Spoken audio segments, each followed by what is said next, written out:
Well, hello everybody and welcome back to the channel. Friends, it's time to continue the adventures of the Legend of Vox Machina, this time Season 3, Episode 2, Prisoners of Ank'Harel. Again, I just find it fascinating to see how they translate this tabletop role-playing campaign into a very, very well put together series.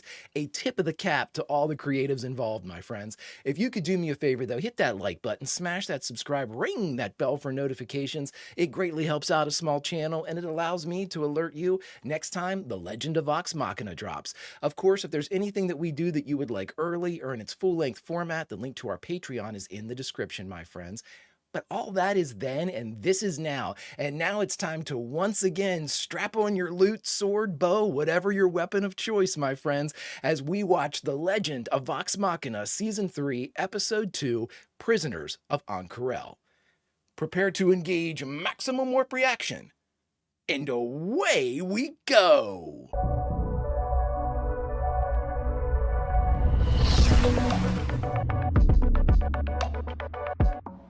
First episode was a banger. Of course, it featured a rogue pretty highly, so.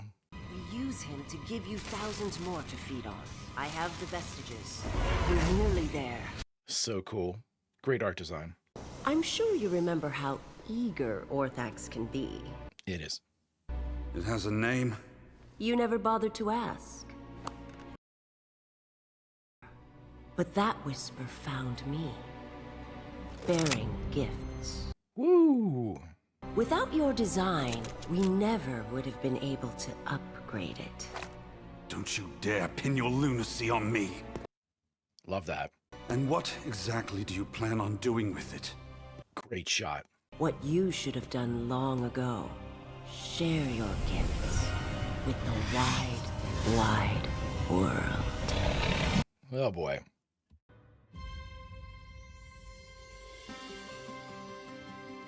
New opening, let's go. Oh, I got chills. Oh, I love these characters. My guy.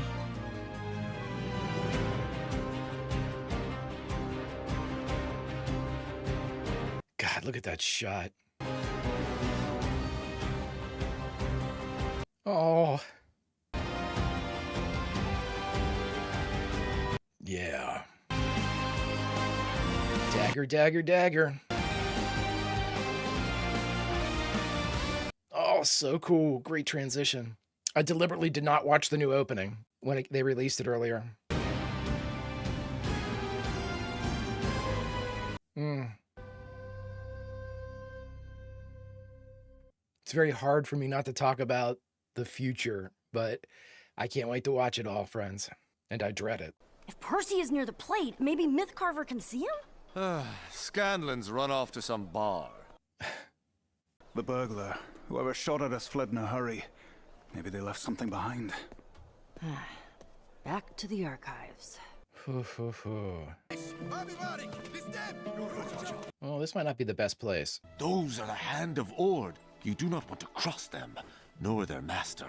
Think they'd take kindly to a coquettish wink? Come on, Sean. I know you carry more than just cologne in those robes. Surely you have some glorious distraction.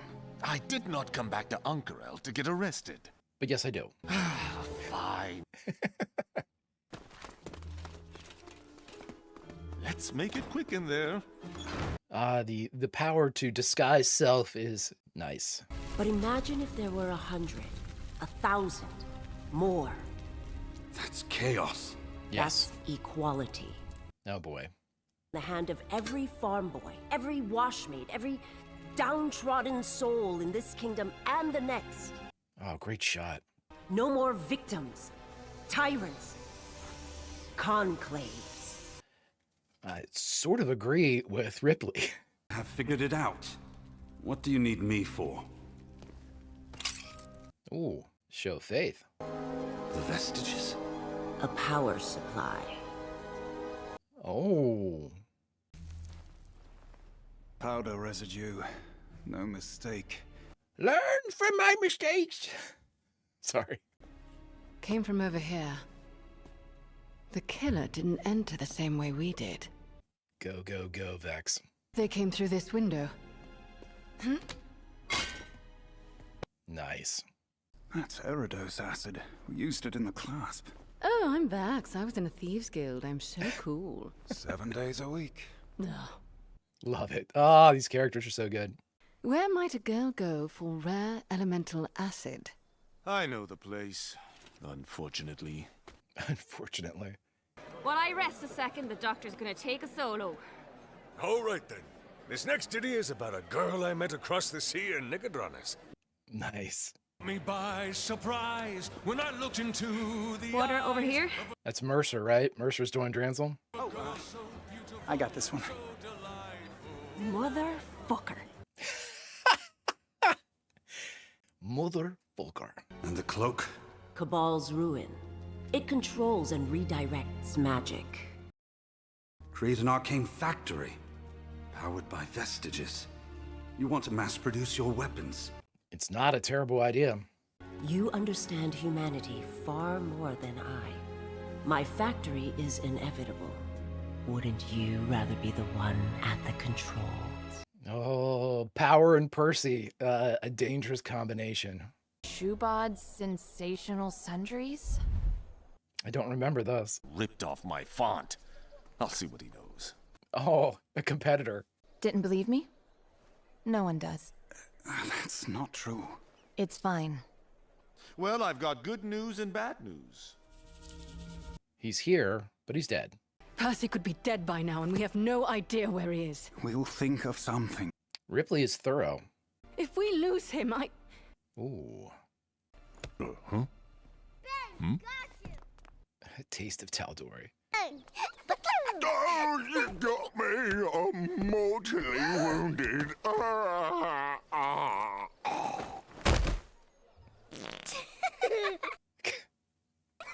It's a pretty fun game, but have you ever seen weapons like that? You know, in real life. Look at Grog. Oh. Sure have. Can you tell me where?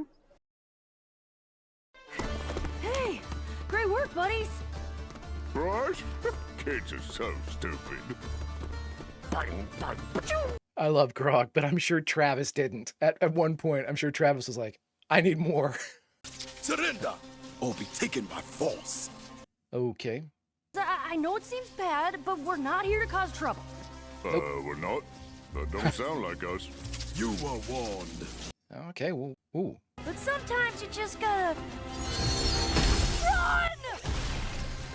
Ooh.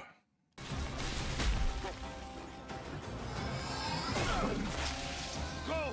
I'll catch up! Gilmore, really?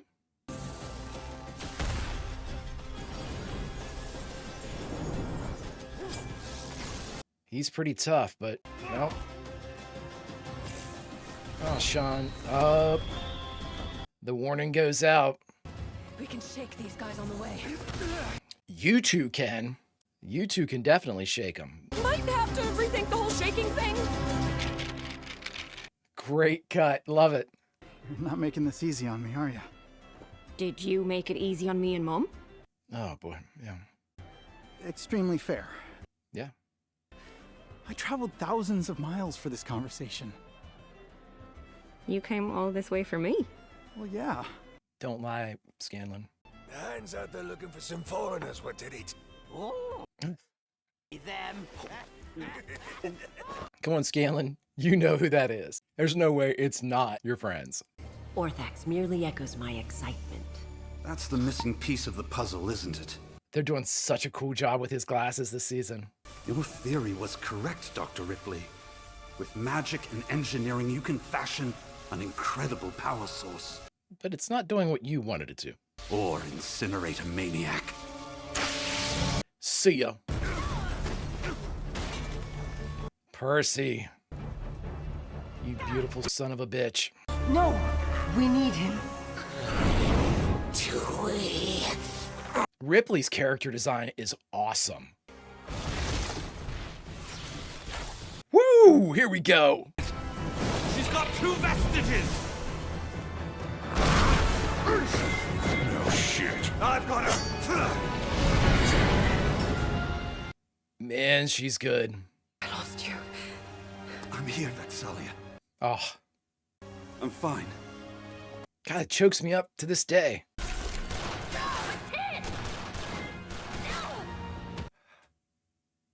No! Where'd she go? Geeky, can you... Yeah, she can. Get that shit out of here. It doesn't have to be this way, Percy.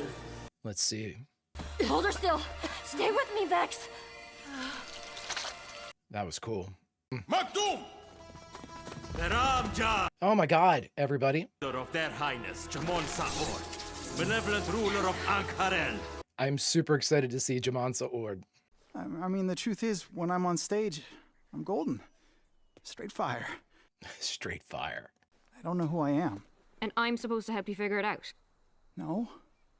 Well, I mean, yes. This way. He knows who he is when he's with you, or he knows who he wants to be when he's with you.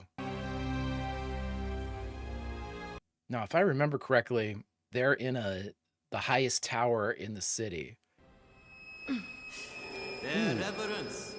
Little tangy reverb. On Sa'or.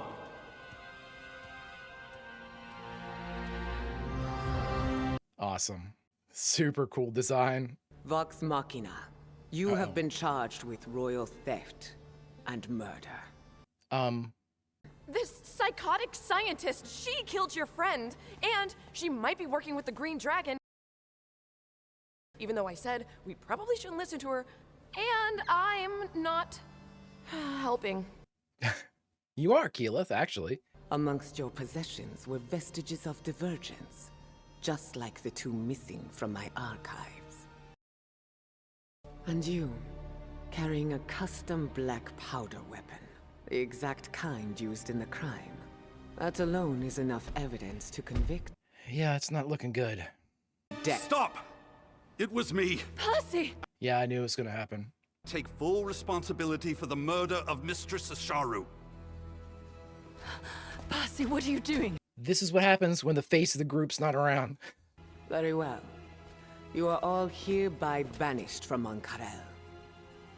Prepare him for the transformation. Oh boy. I don't remember this at all. I'm your father. How could I be so stupid? Oh man, Scanlan. No, can't. Please don't go. No. Oh, for God's sake, Scanlan. I was trying to talk to Kaylee, but you guys were in trouble, and I couldn't be in two places at once. Like, I blew it with her. Nobody gives a shit. They're going to kill Percy. Oh, wait. What? Swallow that down, Scanlan. Let's try this again with the face. We will transform it into something more honorable. Oh my God, like these other... Final words before you join my service. Yeah, please don't.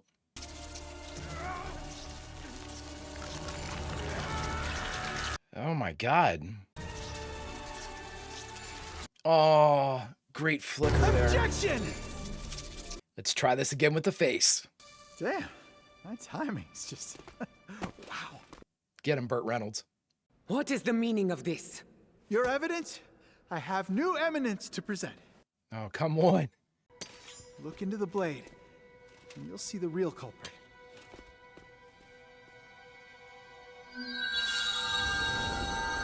This is why you have the face.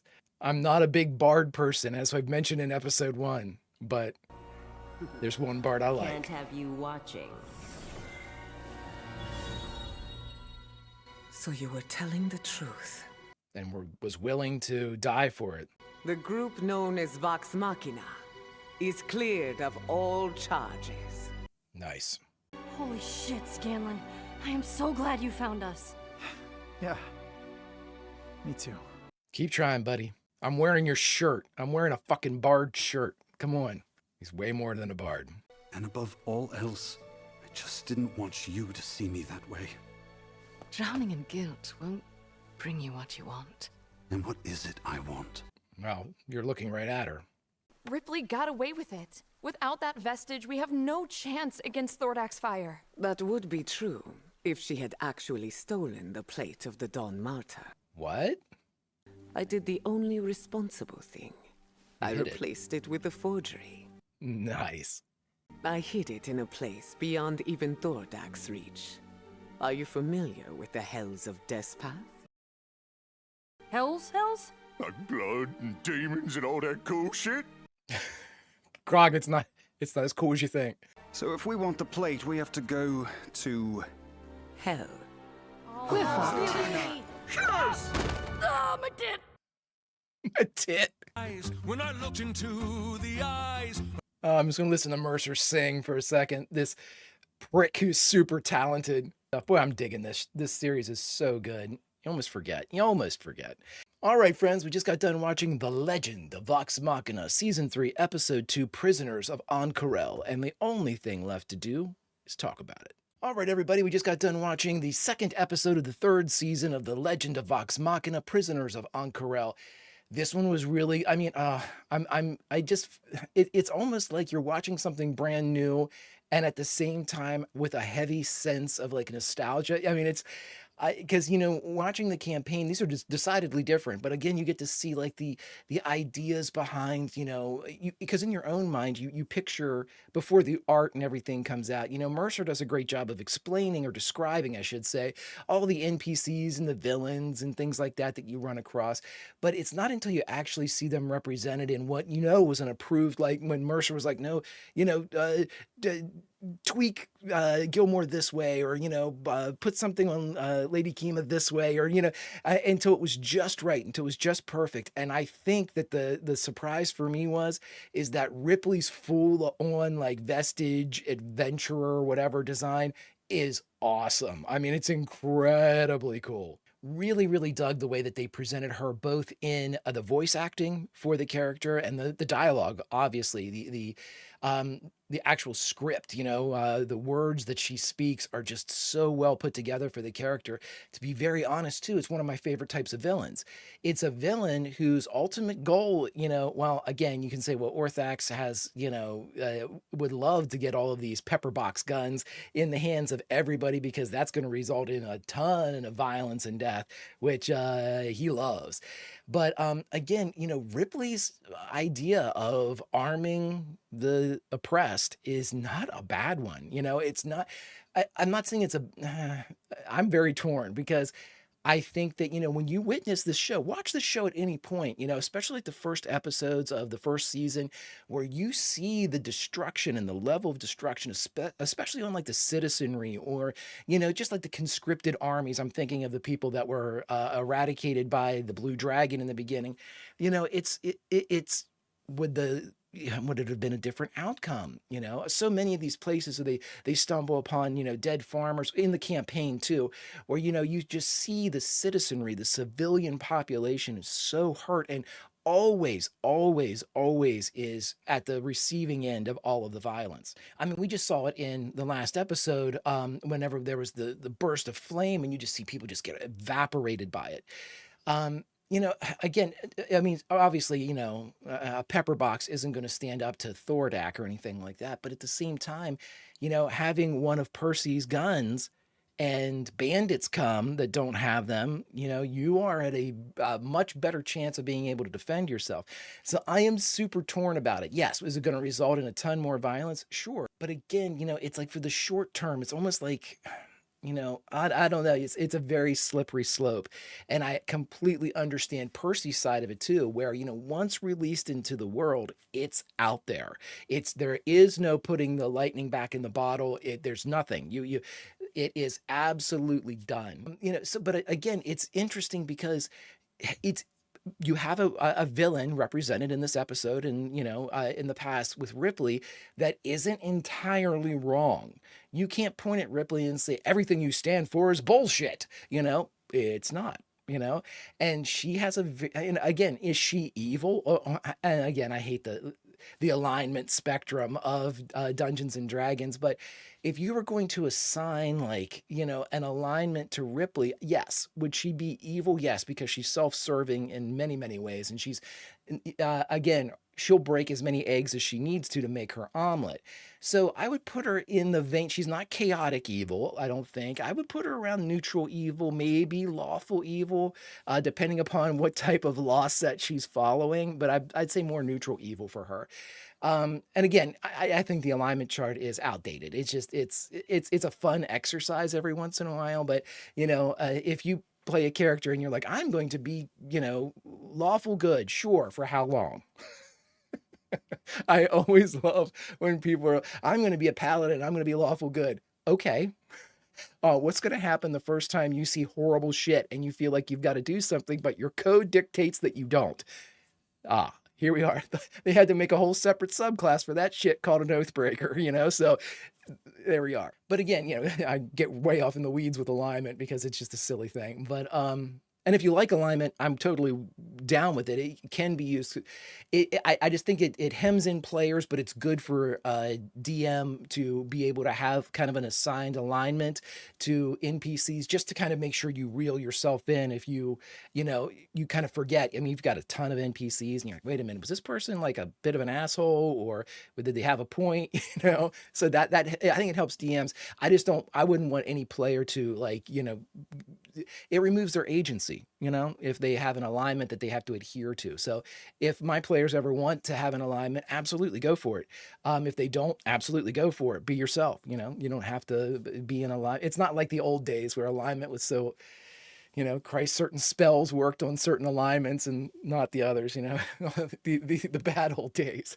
But anyway, back to the Legend of Vox Machina. This episode did a lot to really, it's a cool kind of treatment that we're seeing here with the approach to this season. Obviously there's that clock that's constantly ticking. We know Thordak's eggs or, his brood is at some point, his progeny is at some point going to hatch, and then that's it. That's the game over. And the thing is, you don't have any exact time, so it's a rush. It's they said, it could be weeks, it could be days, it could be months, weeks, days, and we're just not sure. And so with that is an incredibly tense, incredibly poignant clock that you've got to follow.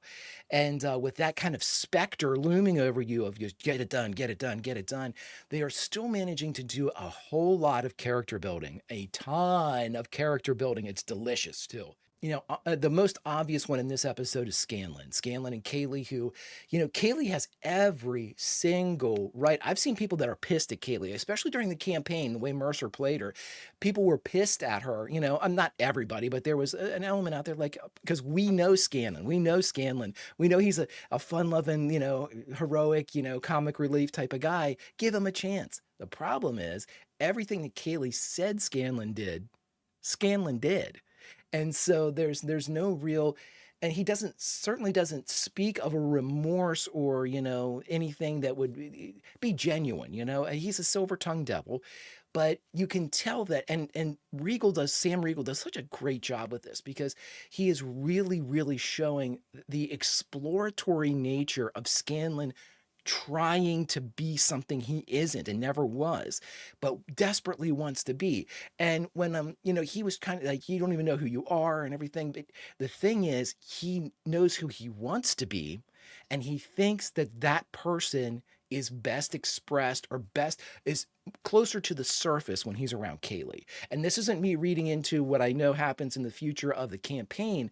This is me because in the moment, Sam often talked about, what was going on with Scanlan, and it was a struggle because you've got this comedic figure, incredibly comedic. Scanlan, again, if you ever have a chance, go to YouTube and stay here and look up, if you haven't had the opportunity to ever experience it, when Sam would give people inspiration, back in the day, just regular bardic inspiration, he always put it to the tune of a song, whether it be like Britney Spears or anything. And the guy's a genius, and he can come up with these rhymes kind of like on the fly. A couple of them I saw that he had written down at some point, but most of them were just kind of spontaneously generated.